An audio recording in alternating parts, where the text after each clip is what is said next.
Литература – лекарство души, уверена Зарета Ахильгова. Талантливый поэт и прозаик все свои чувства, радости и печали выливает в стихи, из которых позже складываются сборники.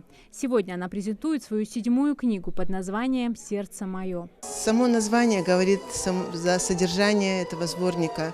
В нем стихи посвящения нашим ушедшим писателям, поэтам, людям творчества.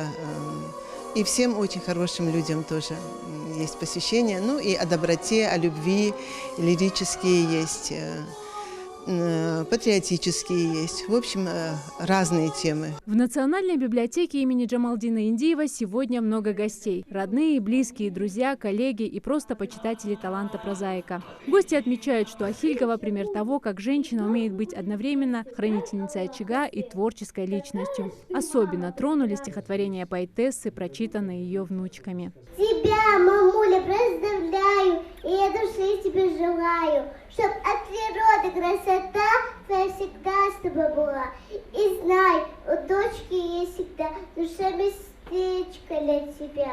Музыкант, член Союза композиторов России Александр Чередниченко приехал на презентацию книги из Краснодара. Он отметил, что с Ахильговой они дружат с семьями, а их совместное творчество вылилось в несколько музыкальных произведений, одно из которых – баллада, посвященная герою России Суламбеку Асканову. Впереди еще много общих проектов. Не приехать сегодня на презентацию новой книжки Зареты Ахильговой было просто нельзя, потому что вот само название «В сердце моем» говорит об этом, потому что мы соавторы. Даже вот в этом сборничке есть несколько стихотворений, басен, я так открою ее как уже баснописца. Вот, несколько, то, что будет выйти в следующем сборнике в моем. Вот, поэтому мы соавторы, мы прежде всего друзья. И я считаю, что у нас этот тандем состоялся.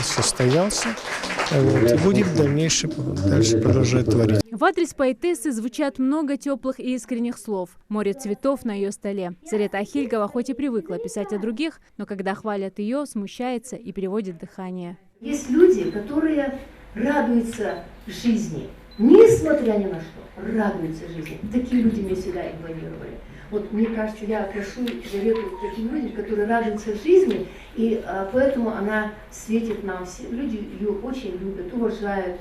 Она, вот сказала вы сказали, бабушка еще добавили, да, ну никак не соответствует. Вот молодая леди в Ингушетии. Презентацию книги «В сердце моем» приурочили к всероссийской ежегодной акции «Библионочь». Она проводится в нашей стране в 20-й раз. Темой этого года стал слоган «Читаем всей семьей». Зарема Ивлоева, Султан Булгучев, Магаз 24.